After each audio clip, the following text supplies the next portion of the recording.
ओम नमो भगवते वासुदेवाय। ओम नमो भगवते वासुदेवाय।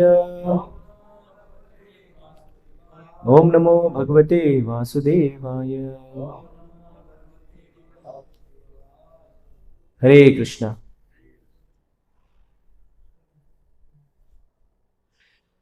हरे कृष्णा। आप सभी भक्तों का हार्दिक स्वागत है इस प्रातःकालीन श्रीमद् भागवत सत्र में।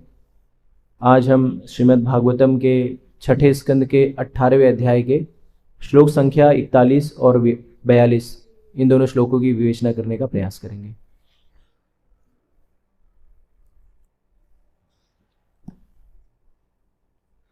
तो 41 कल छूट गया था, तो आज 41 और 42 हम दोनों साथ में करेंगे। मैं एक बार दोहराता हूं, उसके बाद आप लोग दोहराने का प्रयास करें। शरद पद्मोत्सवम वक्रतम वचश्चाश्रणामृतम हृदयं शूरादाराभम स्त्रीणां को वेद चेष्टितम्। शरद पद्मोत्सवम वक्त्रम वचश्चाश्रवणामृतम्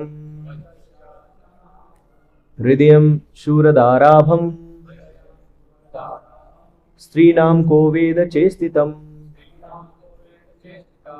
शरद पद्मोत्सवं वक्त्रं वचश्चाश्रवणामृतम् हृदयं शूरदाराभम् स्त्रीणां को वेद चेष्टितम्। कोई दोहराना चाहेगा?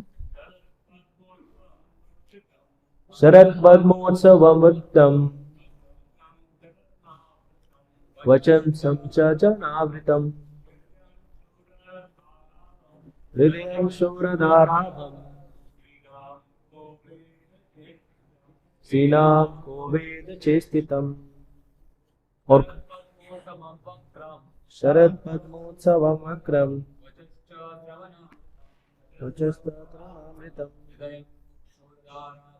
हृदयं शूरदाराभम् स्त्रीणां को वेद चेष्टितम्। शरद पद्मोत्सवं वक्त्रं वचश्चाश्रवणामृतम् हृदयं शूरदाराभम् स्त्रीणां को वेद चेष्टितम्। ठीक, माता जी ये दोहराना चाहेंगे?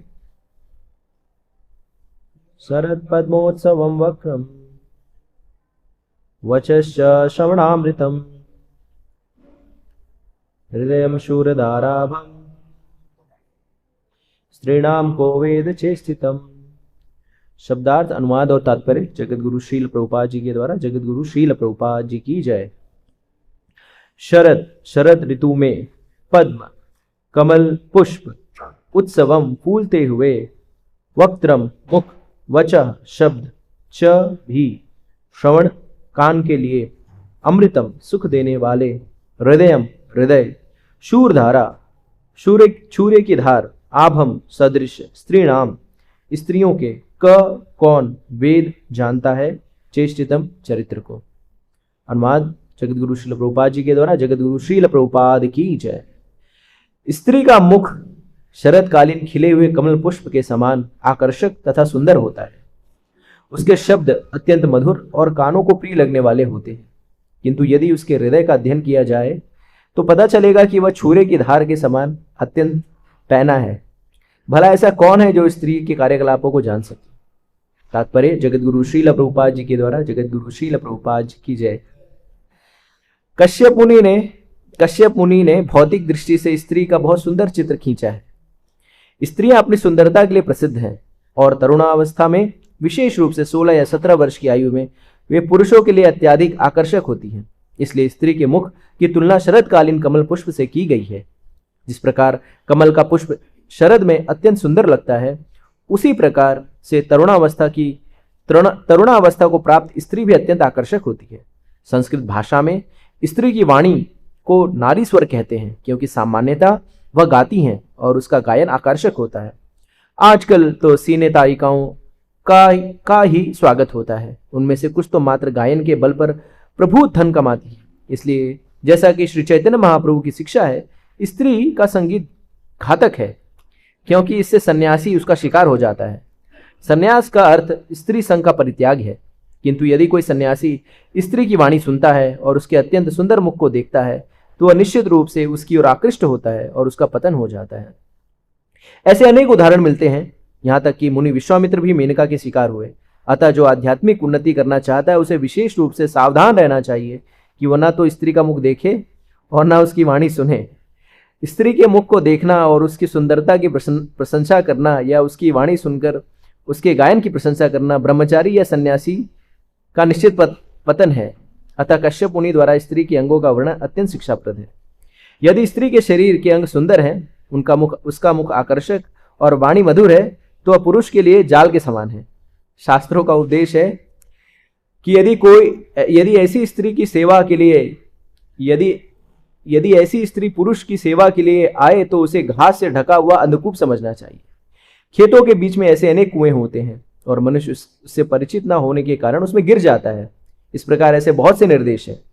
चूंकि संसार के सारे आकर्षक स्त्री के आकर्षण पर आधारित है, अतः कश्यप मुनि ने सोचा कि ऐसी स्थिति में भला स्त्री के हृदय को कौन जान सकता है। चाणक्य पंडित का भी उपदेश है, विश्वासो नैव कर्तव्य स्त्रीषु राजकुलेषु च। दो प्रकार के व्यक्तियों का कभी विश्वास न करें, राजनीतिज्ञ तथा स्त्री। ये शास्त्रों की आधिकारिक शिक्षाएं हैं, अतः स्त्रियों के साथ उठने बैठने में विशेष सतर्कता बरतनी चाहिए। कभी कभी हमारे कृष्ण भावनामृत आंदोलन की आलोचना की जाती है कि इसमें स्त्री तथा पुरुष मिले जुले रहते हैं, किंतु कृष्ण भक्ति तो हर एक के लिए होती है, चाहे वो पुरुष हो या स्त्री।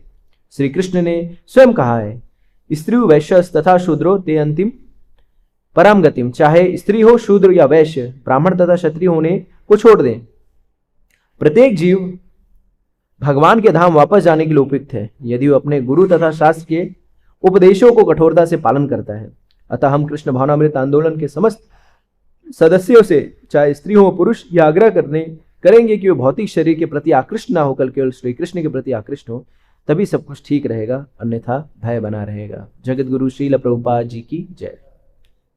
इसके आगे का भी श्लोक पढ़ते हैं और फिर उसके बाद उसकी विवेचना करने का प्रयास करते हैं। श्लोक संख्या 42। तो ये 4-5 जो श्लोक है वो एक ही कड़ी में है, तो एक साथ भी ले लेंगे तो कोई दिक्कत नहीं। श्लोक संख्या 42। ना ही कश्चित प्रिया स्त्रीणाम अंजसा स्वास आत्मनम पतिम पुत्रम भारतरम वा घनन्ति अर्थे गतयन्ति च। ना ही कश्चित् प्रिया स्त्रीणाम अंजसा स्व आशीष आत्मनम पतिम पुत्रम भारतरम वा घनन्ति अर्थे गतयन्ति च।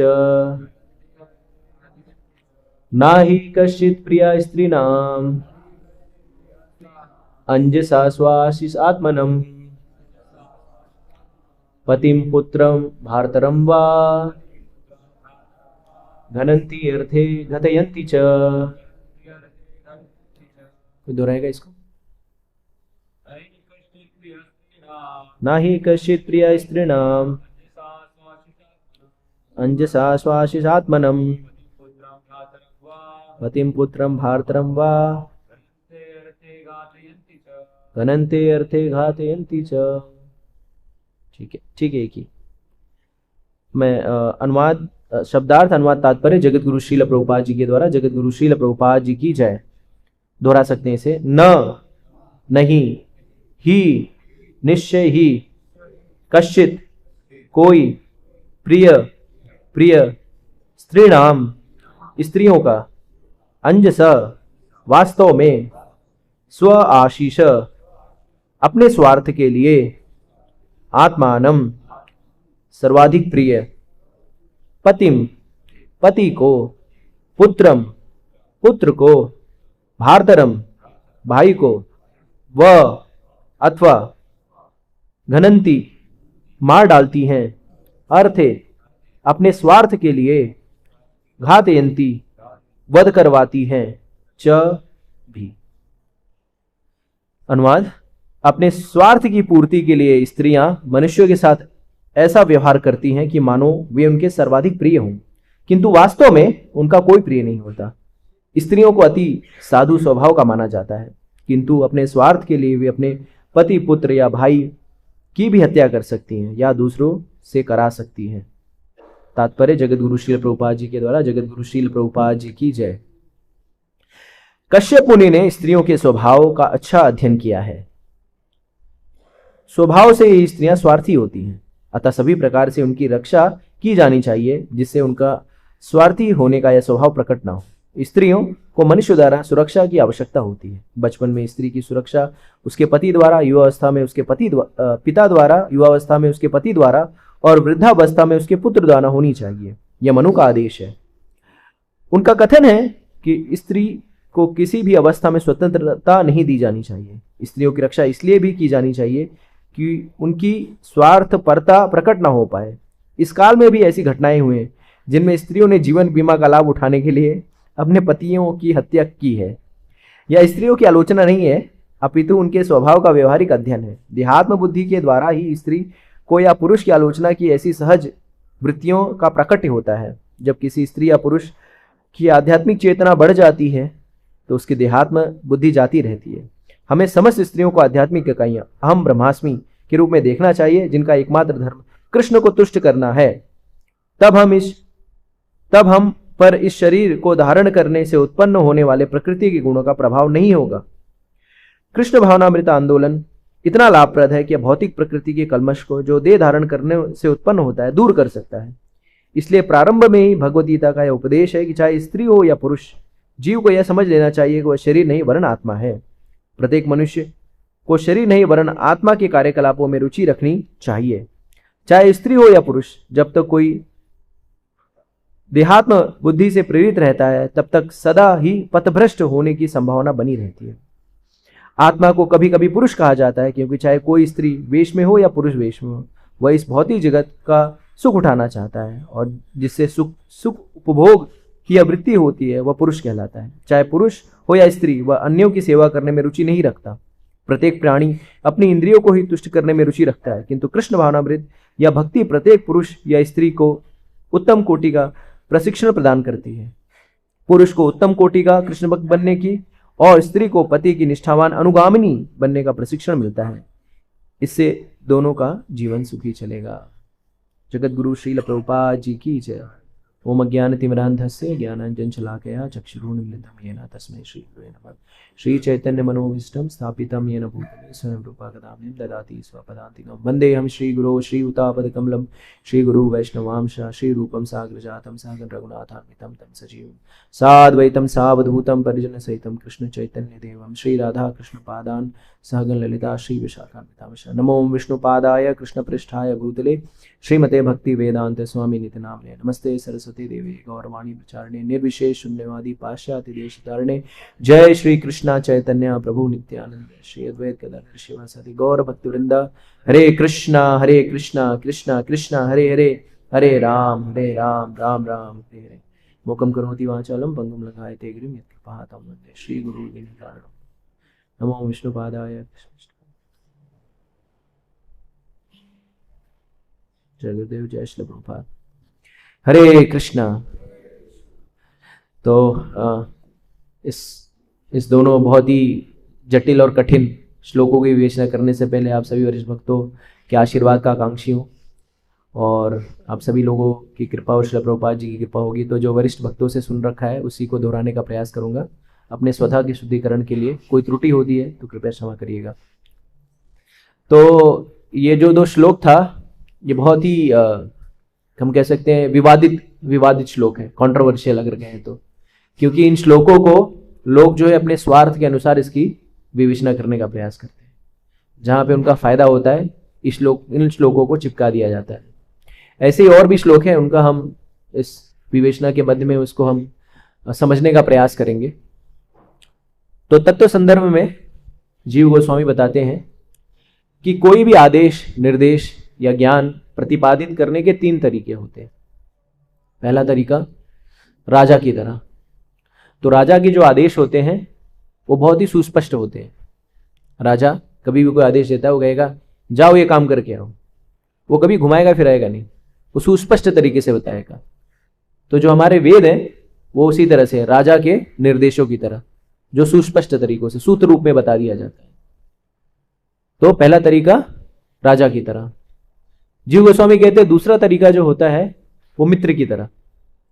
तो मित्र जो होता है वो थोड़ा सा संवेदनशील होता है, क्योंकि उसका स्नेह होता है, तो वो संदेश तो देता है लेकिन उदाहरणों के तौर पर देता है।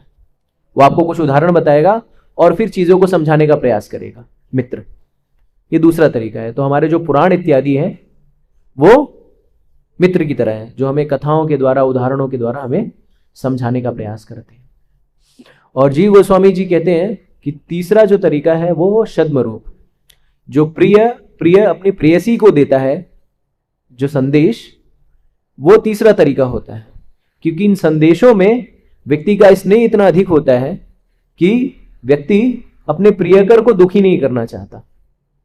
जैसे प्रभुपाद जी कहते हैं ना कि अगर सास को अपनी बहू को रुष्ट नहीं करना है तो क्या करती है, अपने बेटी के माध्यम से उसको संदेश देती है। तो उसी तरह से ये तीसरा तरीका है।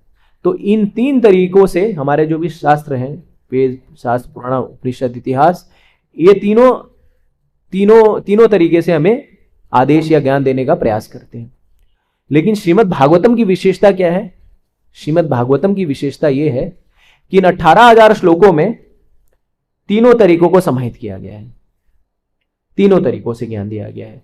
सूत्र भी दिए गए हैं, दूसरा कथाओं के द्वारा माध्यम से भी बताने का प्रयास किया गया है, और तीसरा अपरोक्ष रूप से भी बताने का प्रयास किया गया है।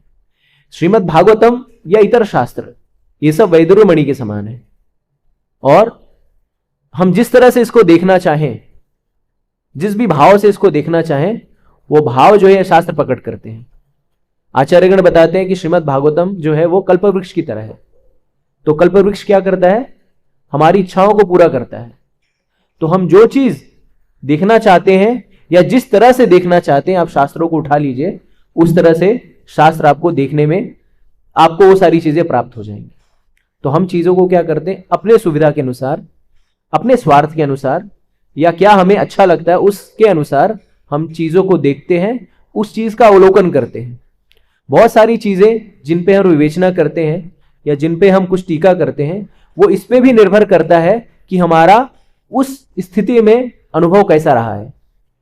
तो अनुभव के आधार पर भी हम कई बार चीजों को परिलक्षित करते हैं, उसको प्रमाणित करते हैं, उसको समझाने का प्रयास करते हैं।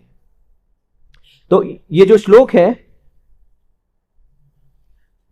है, अगर इस श्लोक को कोई ऐसे ही भक्त अगर इसके परिप्रेक्ष्य में इसको ना समझे और सीधा इस श्लोक को सुने और पढ़े, तो क्या लगेगा कि ये श्रीमद् भागवतम जो है, जो इस मनुष्य जगत की जो आधारशिला है, इस पूरे ब्रह्मांड की जो आधारशिला है, उसकी भर्त्सना कर रहा है, उसकी निंदा कर रहा है। जय श्री राधा कुंज बिहारी भगवान की जय, श्री गौर निताय भगवान की जय। तो अगर हम इस श्लोकों को जो हमने पढ़ा, कोई बीच में आ जाए व्यक्ति और इसको सुने, क्या कह रहे हैं इस श्लोक में? अपने स्वार्थ की पूर्ति के लिए स्त्रियां मनुष्यों के साथ ऐसा व्यवहार करती हैं कि मानो वे उनकी सर्वाधिक प्रिय हो, किंतु वास्तव में उनका कोई प्रिय नहीं होता।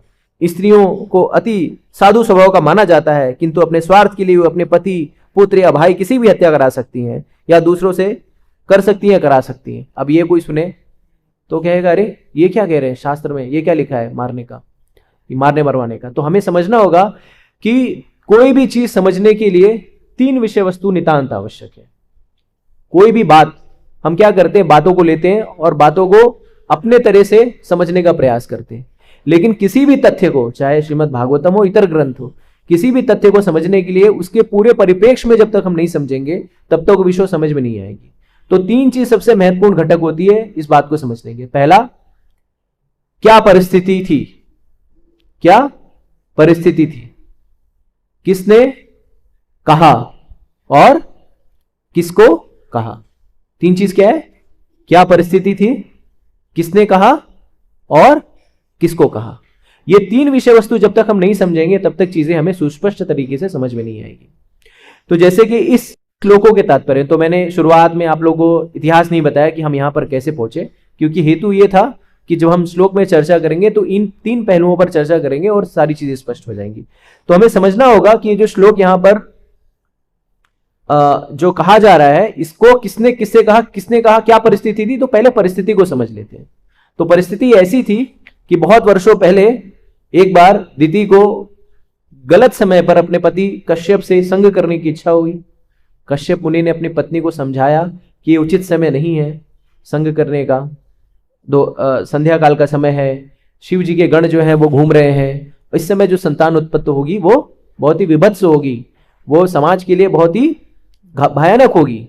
लेकिन कामासक्त होने के कारण दिति कश्यप ने संग किया और उस दिति और कश्यप के संग से दो पुत्र उत्पन्न हुए, हिरण्यकश्यपु और हिरण्याक्ष। उसके बाद हिरण्यकश्यपु हिरण्याक्ष जो है कई हजारों वर्षों तक तपस्या करते हैं। हिरण्यकश्यपु बहुत सारा वरदान प्राप्त करते हैं, वरदान ऐसा प्राप्त करते हैं कि वो अमर हो जाए और फिर पूरे संसार में आतंक मचा देते हैं। आतंक मचाने के बाद सारे श्रीमद् भागवतम के एक स्कंद ही है, उसमें 7वें स्कंद में उनका बहुत ही विस्तार से वर्णन किया गया है। और हिरण्यकश्यपु जो है वो भी अलग से आतंक मचाते हैं और भगवान जैसा कहते हैं, यदा यदा ही धर्मस्य ग्लानिर्भवति भारत अभ्युत्थानम अधर्मस्य तदात्मायं सृजाम्यहम्। जब जब पाप बढ़ता है भगवान अवतार लेते हैं और असुरों का संहार करते हैं। तो भगवान अवतार लेते हैं और हिरण्यकश्यपु को वराहदेव के रूप में उनको मारते हैं। उसके बाद फिर से जब हिरण्यकश्यपु का आतंक बढ़ता है तो भागवतम में कहा गया, एता चमसा कला पुंसान कृष्णस्तु भगवान स्वयं इंद्रियारी व्याकुलम लोके मृदंटी वियोगे। तो जब इंद्र व्याकुल होता है, इंद्र को परेशानियां होती तो भी भगवान अवतार लेते हैं और फिर इंद्र के दुखों का निराकरण करते हैं और फिर भगवान अवतार लेते हैं और हिरण्यकश्यपु को भी मार देते हैं नरसिंह देव के रूप में। अब दिति के दोनों पुत्रों की मृत्यु हो चुकी है और अब इसी भागवतम के इसी 32 से 36 में हम देखते हैं कि दिति जो है अब मनन कर रही है, चिंतन कर रही है। क्या सोच रही है कि ये इंद्र जो है, इंद्र के ही कारण मेरे दोनों पुत्रों की मृत्यु हुई है और ये इंद्र जो है वो बहुत ही निष्ठुर है, कपटी है, तरह तरह के उपाधियों से उनको सुशोभित करती है चिंतन करते हुए। और फिर कहती है कि इंद्र सोचता है कि अमर है, इस कारण से निरंकुश हो गया है, तो मुझे कुछ ऐसा करना पड़ेगा जिससे कि इसका गर्व जो है वो टूटे और इस गर्व को तोड़ने के लिए, इसके अहंकार को तोड़ने के लिए, इसको मारने के लिए मुझे एक पुत्र की उत्पत्ति करनी होगी। तो अब यहां पर दिति का यह सोचना कोई अतिशयोक्ति नहीं है। अगर हम शास्त्रों के परिप्रेक्ष्य में देखें तो ये नहीं सोचे कि दिति सोच रही है। कोई भी स्वाभाविक व्यक्ति जो होगा, मैं और एक उदाहरण दूंगा, स्वाभाविक व्यक्ति होगा, अगर उसके पुत्रों का किसी के द्वारा युद्ध वध कर दिया जाए, चाहे वो सुर हो चाहे असुर हो, उसको क्रोध वास्तविकता में आएगा ही। अभिमन्यु के पुत्र को मारा गया, अर्जुन के पुत्र को मारा गया अभिमन्यु को, तो क्या उसने प्रण नहीं लिया? क्या उसने व्रत नहीं लिया? क्या उसने प्रलाप नहीं किया? उसने भी किया। या ये जो मारने की बात है, पुत्र उत्पत्ति, इंद्र को मारने के लिए पुत्र उत्पत्ति करने की जो बात है, वो हम देखते हैं कि वृतासुर की कथा में, तो जब विश्वरूप का वध कर देता है इंद्र, उसके बाद कौन यज्ञ करता है? त्वष्टा, उसके पिताजी त्वष्टा यज्ञ करते हैं। क्या करने के लिए? ऐसा पुत्र उत्पन्न करूं जो इंद्र को मारे। तो आप परिप्रेक्ष्य समझ रहे कि दिति का यहां पर पुत्र, इंद्र को मारने के लिए पुत्र उत्पत्ति का जो भाव है वो उसी तरह से है जिस तरह से त्वष्टा ने यज्ञ किया अपने पुत्र के मारे जाने पर इंद्र को मारने के लिए, या अर्जुन ने व्रत लिया अभिमन्यु के मारे जाने पर। तो इस तरह का ये मनोदशा से उसे पुत्र उत्पन्न करना है, संतान उत्पन्न करना, और उसमें कोई भी दुराग्रह नहीं है। ये जो श्लोक है ये उनके त्वष्टा के ऊपर भी लागू हो सकता है या अर्जुन के ऊपर भी लागू हो सकता है। तो आचार्यगण हमें बताते हैं, जैसे मैंने कहा कि शास्त्र में जैसे जो कानून नियम जो होता है वो कई बार जैसे हम शास्त्रों को पढ़ते हैं तो उसमें वो लिंग निरपेक्ष होता है, लिंग निरपेक्ष होता है। उसमें नहीं किसी, जैसे ट्रैफिक सिग्नल, लाल सिग्नल जो आए, कानून लिखता है कि लाल बत्ती अगर आए ट्रैफिक में तो सड़क क्रॉस नहीं करना है, तो किस पे लागू होता है? स्त्री व पुरुष पे, वो सब पे लागू होता है। ऐसा नहीं कि सिर्फ स्त्रियों पे लागू होगा या पुरुष पे लागू होगा। लोग क्या करते हैं, अपनी कुंठा को निकालने के लिए इस तरह से वो एक अंगी चीजें करते हैं, समझाने का प्रयास करते हैं, लेकिन ऐसा नहीं है। तो अब दिति को पुत्र प्राप्त करना है, तो दिति को पुत्र प्राप्त करना इतना शक्तिशाली, तो सबसे सरल, सबसे मतलब एकमात्र तरीका क्या है, अपने पति को प्रसन्न करना। शास्त्रों में बताया गया है कि अगर जो स्त्री अपने पति को प्रसन्न करती है, बशर्ते वो भक्त हो, अगर अपने पति को प्रसन्न करती है तो उसकी तपस्या से ही, उसकी पतिव्रता होने के कारण ही वो कुछ भी करने में सक्षम है। तो पद्म पुराण में एक सुंदर कथा आती है जहां पर एक ब्राह्मणी स्त्री होती है और उसके पति को कोढ़ हुआ रहता है, और वो स्त्री जो है अपने पति का बहुत सेवा करती है। और एक बार उसके घर के समक्ष से एक वैश्या जाती रहती है, और पति चूंकि कुष्ठ से पीड़ित होता है तो वो अपनी पत्नी से एक इच्छा जाहिर करना चाहता है, बहुत दुखी रहता है। तो पति जैसे शांतनु का जब योजन दुर्गंधा या सत्यवती के प्रति आकर्षण हो जाता है, और सत्यवती के पिता जो है वो विवाह करने से मना कर देते, क्षमा करिए। तो जो शांतनु है वो दुखी हो जाते हैं, और फिर उनको चीजें अच्छी नहीं लगती। और भीष्म पितामह जब इस चीज को देखते हैं, देवव्रत उनका नाम रहता है उस समय, तो स्वाभाविक रूप से पूछते हैं, पिताजी आपके दुख का कारण क्या है? और फिर पिताजी बताते हैं कि मुझे जो योजन सुगंधा या सत्यवती से विवाह करना है, मछुआरे की लड़की से, और उसका पिता जो है मान नहीं रहा है। और फिर इतिहास में पहली बार होता है कि एक बेटा जाता है अपने पिता के लिए लड़की का हाथ मांगने के लिए। तो उसी तरह से यहाँ पे भी ये दुखी है, तो स्त्री स्वाभाविक रूप से पूछती है, पतिदेव तुम्हारे दुख का कारण क्या है? तो ये पति कहता है कि मेरा उस वैश्या पे हृदय आ गया है और मैं चाहता हूं उसका संग करना। दूसरी स्त्री रहेगा तो क्रोधित हो जाए, क्या बात कर रहे हैं, और वो भी कोढ़ी है, पति कोढ़ी है, लानत देने लगे, अरे कोढ़ी हो तुम, मरने वाले हो, शरीर से गंदगी निकल रही है और तुमको स्त्री संग करना है। लेकिन इसने कहा कि नहीं, कोई बात नहीं, तुम्हारी इच्छा है, मैं इसको पूर्ण करूंगा। और पद्म पुराण बताता है कि स्त्री जाती है और जा करके उस वैश्या के घर पे सुबह होने से पहले साफ सफाई कर देती है। 3-4 दिन इसी तरह से चलता रहता है। वैश्या सोचती है, अरे ये क्या हो गया, कौन साफ सफाई कर रहा है? अपने परिकरों को पूछती है कि किसने ये साफ सफाई इतनी सारी अच्छी से चीजें की। तो परिकर कहते हैं कि हमें भी पता नहीं। तो एक दिन वो लोग सुबह जल्दी उठ जाते हैं, देखते हैं कि एक स्त्री आती है और इस तरह से सारी चीजें सुचारू करके जाती है। तो इस वैश्या को बहुत आनंद होता है और बहुत खुश हो जाती है, मिलती है उससे और ब्राह्मणी से पूछती है कि बोलो तुम इतनी अच्छी सेवा करो, जो बोलोगी मैं तुम्हें दे दूंगी। तो स्त्री कहती है कि मेरे पति जो है ना आपके साथ संग करना चाहते हैं, तो अगर आप कृपया। तो कहती है संग करना चाहते हैं, फिर बताती भी कि उनको कोढ़ हुआ है। तो कौन सी चाहे वैश्या को करोड़ रुपया दे दो, कोई भी वैश्या, कोई भी व्यक्ति जो है, ऐसे व्यक्ति, रोगी व्यक्ति के साथ कोई संग नहीं करना चाहेगा। लेकिन किसी तरह से कहती है ठीक है मैं करूंगी संग, बशर्ते क्योंकि मेरे यहाँ पे राजा बहुत सारे लोग आते हैं, मुझे ऐसी व्यवस्था करनी पड़ेगी कि वहां पर मेरा कोई भी अतिथि ना हो, उस स्थिति में मैं आप उनकी सेवा कर पाऊंगी। तो कहते ठीक है, लेकिन उनको लेकर के आना होगा। तो लेकर के कैसे आएंगे? उस समय उनके पास गरीब ब्राह्मण, उनके पास कहाँ कुछ कोई भी विषय वस्तु नहीं ले जाने के लिए। तो स्त्री क्या करती है, अपने पति को अपने कंधे पर बिठा करके लेके जाती रहती है। और जब लेके जाते रहती है तो दो जगह दो अलग अलग वर्णन है। एक जगह मंडव ऋषि की यह कथा, कहीं कहते हैं कि मंडव ऋषि को लात लग गया, और कहीं कहते हैं कि मंडव ऋषि ने क्या कहते हैं, उस व्यक्ति की मनोदशा को समझ लिया, उस ब्राह्मण की मनोदशा को समझ लिया। और जब वो लेके जाते रहते हैं तो लेके जाते रहती है तो उसका लात नहीं, वो चले जाते हैं 3 दिन संग करते, वापस आने के समय जो उनका लात जो है मंडव ऋषि को लग जाता है। और मंडव ऋषि उसको श्राप देते हैं कि जिसने भी या जिसके शरीर से मुझे दुर्गंध आई और मेरी तंद्रा, मेरा ध्यान टूट गया है, ध्यान करते रहते हैं, ऐसा व्यक्ति वो सूर्योदय होने से पहले ही मर जाए। जैसे सूर्योदय होगा वो मर जाएगा, क्योंकि उसने मेरे ध्यान को तोड़ दिया है।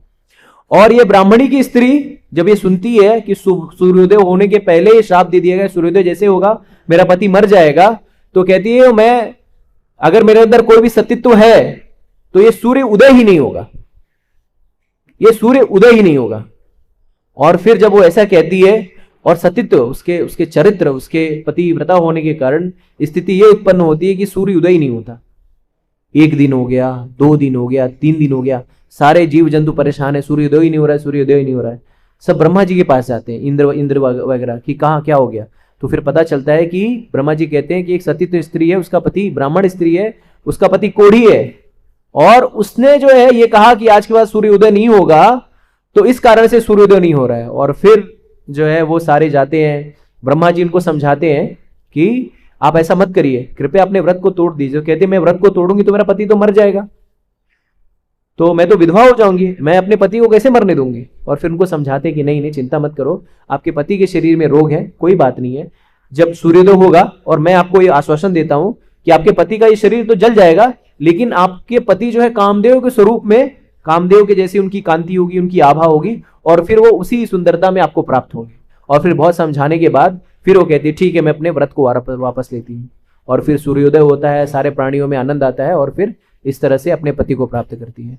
तो यहां पर यह कहना, यह समझना कि स्त्रियां जो अपने पति को मार सकती हैं, ये एक परिपेक्ष में कहा गया है। मैंने आपको जो समझाने का प्रयास किया कि स्त्रियां अगर सती हो तो अपने पति को बचाने के लिए उन्होंने बहुत बहुत सारी चीजें कर रखी हैं। तो इस तरह से जो दिति जो है वो सोचती है कि मुझे पुत्र प्राप्त करना है, तो अपने पति को प्रसन्न करने का प्रयास करती है, और नाना प्रकार से अपने पति की सेवा करती हैं। और जब पति उनके प्रसन्न हो जाते हैं तो कहती है कि मुझे आपसे कुछ कामना है पतिदेव।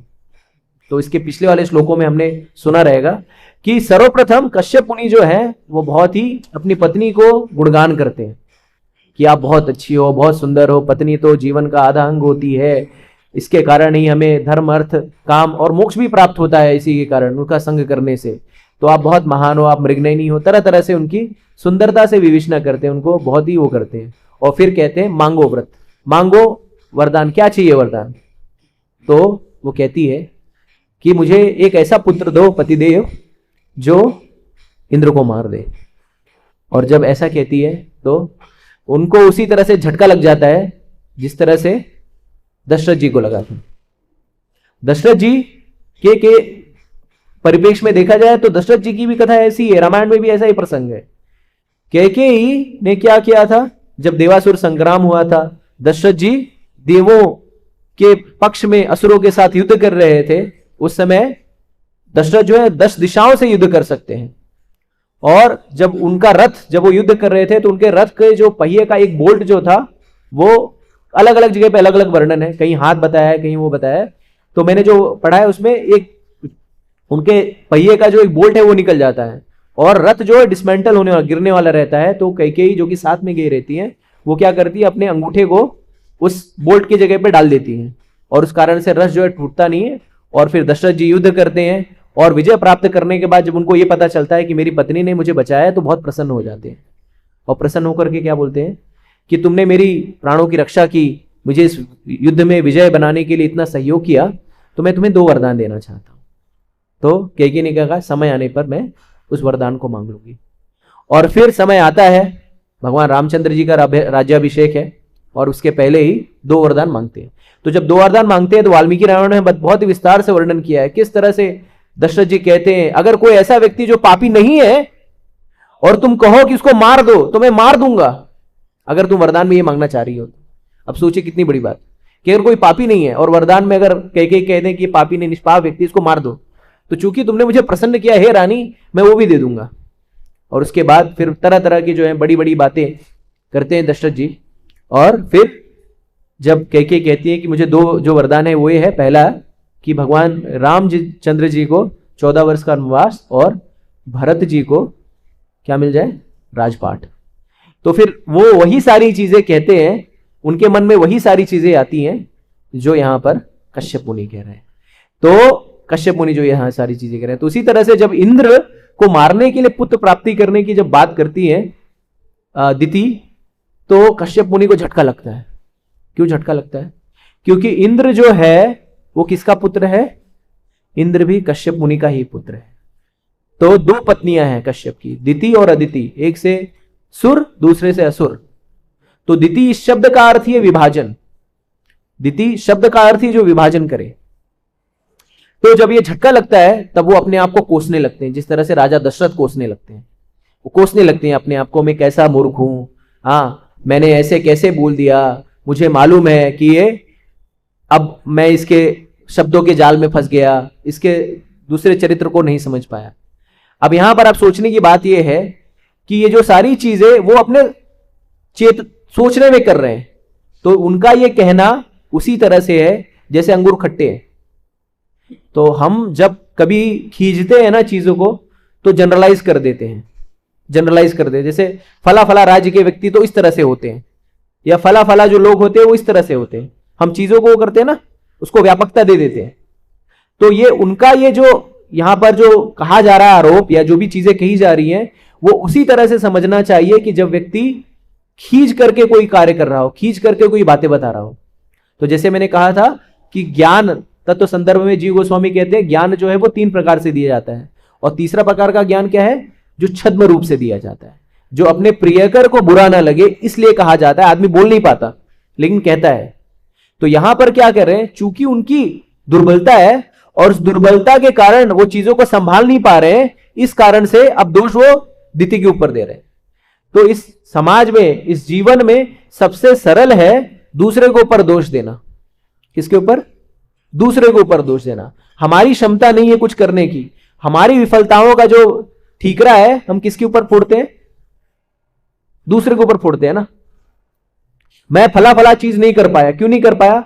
फला प्रभु ने, फला इसने, फला टेंपल प्रेसिडेंट ने, टेंपल कमांडर ने मेरे को ये नहीं करने दिया, या फला व्यक्ति ने ये नहीं करने दिया, उसने ये नहीं करने दिया। हम सदैव अपनी विफलताओं का ठीकरा जो है दूसरों के सर पे फोड़ते हैं, लेकिन कभी अपनी दुर्बलता का अवलोकन करते हैं क्या? तो यहां पर ये जो वाक्य कहे गए हैं स्त्रियों के विषय में, वो व्यापकता नहीं, वो की स्थिति में एक व्यक्ति का मंतव्य है, स्थिति में एक व्यक्ति का मंतव्य है जो अपनी दुर्बलता के कारण क्या कर रहा है, दुर्बलता के कारण एक विशेष परिस्थिति में एक विशेष बयान दे रहा है, और उस बयान को हम व्यापक रूप से नहीं ले सकते। जैसे कई बार माता जो है बच्चों को बोलती, बच्चे बहुत दुष्टता करते हैं, तो माता बोलती है अरे ये तो कुत्ता है, बोलती है ना। जैसे मैं बहुत खेलता था तो बात नहीं सुनता था, अरे एक कुत्ते की तरह घूमता रहता है। तो अगर इसको लिख दिया जाए तो क्या मतलब मैं कुत्ता बन गया? ये उस परिस्थिति में उस समय पर कहा गया वाक्य है, जो कि व्यापक रूप से नहीं, उस स्थिति के लिए ही समझने योग्य है। तो मैंने कहा कि 3 चीजें समझनी होती। पहला तो परिप्रेक्ष्य, दूसरा किसने कहा, और तीसरा किससे कहा गया। तो इस श्लोक में जैसे कि हमने क्या समझा, पहला तो परिप्रेक्ष्य क्या है? परिप्रेक्ष्य यह है कि दिति के 2 पुत्र मारे गए हैं, और दिति के 2 पुत्र मारे गए हैं और उन्हें बदला लेना है, और बदला लेने के लिए वो पुत्र की आकांक्षा रखती है, अपने पति को प्रसन्न करना चाहती है, पति से ऐसा व्रत मांगती है जिसमें यह भी ध्यान देने योग्य बात है। क्या व्रत मांग रही है? क्या उनसे कह रही है कि हे पति देव, मुझे ऐसा व्रत दे दीजिए जिससे मुझे एक पुत्र हो और तुम्हारे दूसरे पुत्र को मार दे। यही बोल रही है ना। क्या कह रही है? मुझे एक व्रत दो, मुझे एक पुत्र दो, जो तुम्हारे दूसरे, जो अदिति से जो तुम्हारे पुत्र हुए हैं वो भी उनके भाई हुए ना। अब ऐसी कोई बात सुनेगा तो क्या उसके फूल फूल गिरेंगे क्या? बोले बहुत अच्छी बात है, बहुत अच्छा कहा आपने, चलिए ऐसा पुत्र दे देता हूं, इंद्र को मार दो, हम लोग खानदानी समाप्त कर ले, आपस में मार मरा के सब खत्म कर देते हैं, तो कोई फूल नहीं निकलेगा। समय 8:50 तो हो गया, यहां पे लिखा है 8:50 पे भागवतम समाप्त करिए। तो ऐसे ही और भी 2-3 प्रसंग हैं, जैसे संक्षेप में मैं कहूंगा, समय की अभाव है। तो जैसे मोहिनी मूर्ति, जब 8वें स्कंद के 9वें अध्याय के 9वें और 10वें श्लोक में मोहिनी मूर्ति भी इसी तरह से बातें करती है। तो प्रसंग ये होता है, संक्षेप में आप सभी को पता है, आप सभी लोग ज्ञानी हैं, कि किस तरह से देवासुर संग्राम होता है, और देवासुर संग्राम होने के उपरांत धन्वंतरी जी अमृत का कलश लेकर के आते हैं, कलश मिलता है, उसके बाद सुर और असुर दोनों उस कलश को लेकर भाग जाते हैं, असुर लेकर के भाग जाते हैं, भगवान मोहिनी मूर्ति का अवतार लेते हैं, और उस कलश को, क्योंकि मोहिनी मूर्ति सुंदरता की प्रतिमूर्ति, शिव जी भी जो है विचलित हो गए, तो उसको देख करके ये इनके कारण, हृदय की कार्पण्य दुर्बलता के कारण उनको देख के मोहित हो गए, और फिर वो जो मटका था अमृत का उसे मोहिनी मूर्ति को सौंप दिया, और कह रहे हैं ये लोग, असुर लोग, तुमको जो करना है दो, तुमको जिसको देना है दो, हम तो तुम्हें देख करके प्रसन्न है। और फिर मोहिनी मूर्ति, अगर 899 अगर ओपन करें तो उसको खाली हम वो पढ़ेंगे।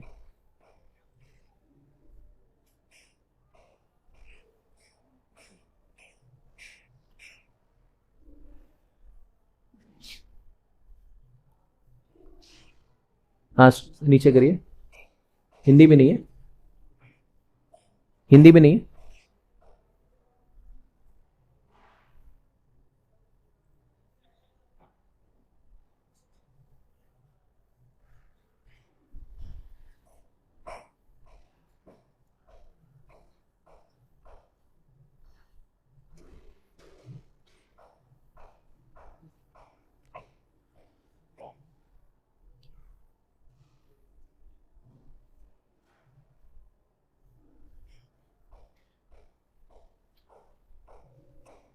हाँ, बस बस बस। अब देखिए ये चीज कौन कह रहा है? भगवान स्वयं कह रहे हैं। मोहिनी मुनि क्या कह रहे हैं? भगवान ने असुरों से कहा, हे कश्यप मुनि की पुत्रो, मैं तो एक वैश्या हूं, तुम लोग किस तरह मुझ पर इतना विश्वास कर रहे हो? विद्वान पुरुष कभी स्त्री पर विश्वास नहीं करता। और दूसरा श्लोक कर स्क्रॉल करिए। हाँ, हे असुरो, जिस प्रकार बंदर, सियार तथा कुत्ते अपने यौन संबंध में अस्थिर होते हैं, नित्य ही नया मित्र चाहते हैं, उसी प्रकार जो स्त्रियां स्वच्छंद होती हैं वे नित्य नया मित्र ढूंढती हैं। ऐसी स्त्री की मित्रता कभी स्थायी नहीं होती, विद्वानों का भी मत है। अब इस श्लोक को पढ़िए। अब क्या कह रहे हैं भगवान? थोड़ा सा स्क्रॉल उस 9 पे जाइए फिर से। हाँ, हे कश्यप, मैं तो वैश्या हूं, तुम लोग किस तरह से मुझ पर इतना विश्वास कर रहे हो? तो ये जो कॉन्टेक्स्ट है, ये जो परिप्रेक्ष्य है, वो वैश्या के परिप्रेक्ष्य में है।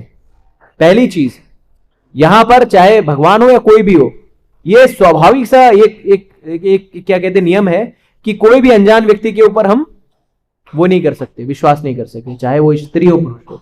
यहां पर ये परिप्रेक्ष्य वैश्या का। तो हमें अब ये जो श्लोक भगवान ने कहा है, इसको हम वेद वाक्य की तरह नहीं ले सकते। जैसे हमने पहला ज्ञान क्या था? वेद, राजा के निर्देश की तरह नहीं ले सकते। क्यों? क्योंकि ये जो संदेश है, ये तीसरे विधि से दिया गया है। तीसरा विधि क्या था? अपरोक्ष रूप से, सद्म रूप से। क्यों? क्योंकि यहां पे प्रिय और प्रियकर की बातें हो रही हैं। तो मोहिनी मूर्ति, देखिए, व्यक्ति आकर्षित होता है दो चीज से, दो विषय वस्तु से व्यक्ति आकर्षित होता है। पहला है प्रभाव, दूसरा है स्वभाव। तो हम भगवान की भक्ति क्यों करते हैं? नाम जप क्यों करते हैं? हरे कृष्णा कृष्णा कृष्णा हरे हरे, हरे राम राम राम हरे हरे। तो हम भगवान की भक्ति क्यों करते हैं? भगवान की भक्ति करते हैं उनके प्रभाव के कारण, कि भगवान बहुत शक्तिशाली हैं, भगवान भक्तवत्सल हैं, ऐसा करने नहीं देंगे, भक्तों का नाश नहीं होने देंगे, सुदर्शन चक्र से गला काट देंगे, हमको प्रोटेक्ट कर लेंगे। ये उनका प्रभाव है, तो हम प्रभाव से आकर्षित। यहां पर असुर जो है वो मोहिनी मूर्ति भगवान के प्रभाव से आकर्षित हुए। कौन सा प्रभाव? सुंदरता का प्रभाव। ठीक है, उनके सुंदरता पर आकर्षित है। उनकी कटी बहुत विस्तृत वर्णन है, कितनी सुंदर है यहां पर भगवान जो मोहिनी मूर्ति के अवतार में। उसके बाद अब जो दूसरा, अगर किसी व्यक्ति का प्रभाव बहुत अच्छा रहे, मान लीजिए कोई बहुत प्रभावशाली व्यक्ति है, और जैसे आप आए, हरे कृष्णा प्रभु जी, दो झापट चट्ट से मारे, तो आप कहेंगे बहुत अच्छे प्रभु जी हैं।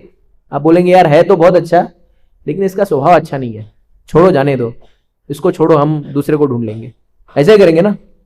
लेकिन अगर स्वभाव भी उसका अच्छा हो, जैसे आप बोले हरे कृष्णा, वो आपको गले लिपटा ले, ये लो मैं प्रसाद लाए, लो प्रसाद लीजिए, तो बोले बड़े बहुत अच्छे प्रभु जी हैं। तो उसी तरह से अभी तक प्रभाव में उसने फंसा लिया है। मोहिनी मूर्ति ने असुरों को अपने प्रभाव में फंसाया है, लेकिन स्वभाव का भी तो परिलक्षित करना पड़ेगा ना कि स्वभाव कैसा है।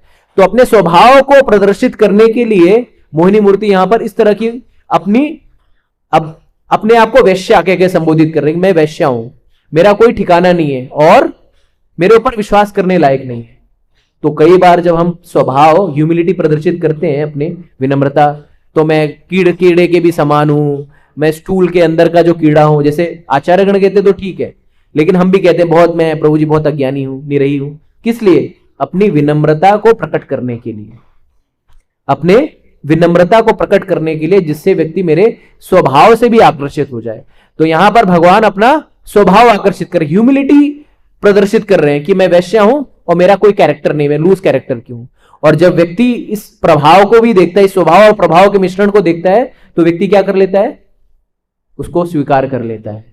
तो अगर इस श्लोक को आउट ऑफ द कॉन्टेक्स्ट पढ़ा जाए, समझा जाए, तो उसी तरह से होगा, उसी तरह से वो कीड़ा, वो गंदगी निकलेगी जिस तरह से इस श्लोक में निकलेगी। तो कॉन्टेक्स्ट क्या है? यहां पर प्रभावित करने का प्रयास है और उसमें अपनी विनम्रता प्रकट की जा रही है। समझ आ रहा है आप लोगों को? ठीक है, तो इस तरह से हमें समझना होगा कि और भी कई प्रसंग हैं, उस पर बहुत ही विस्तृत चर्चा कर सकते हैं, लेकिन चूंकि समय का अभाव है तो इसलिए यहीं पे मैं रुकने का प्रयास करूंगा। एक और चीज है कि स्त्रियों के विषय में अगर हम देखें तो चैतन्य महाप्रभु कहते हैं, अगर भक्तों में जो सबसे सर्वोपरि भक्त कौन है? वो ब्रज की गोपियां हैं। वो कौन है? स्त्रियां ही। तो भगवान के संदर्भ में कोई विरोधाभास नहीं है, शास्त्रों में कोई विरोधाभास नहीं है।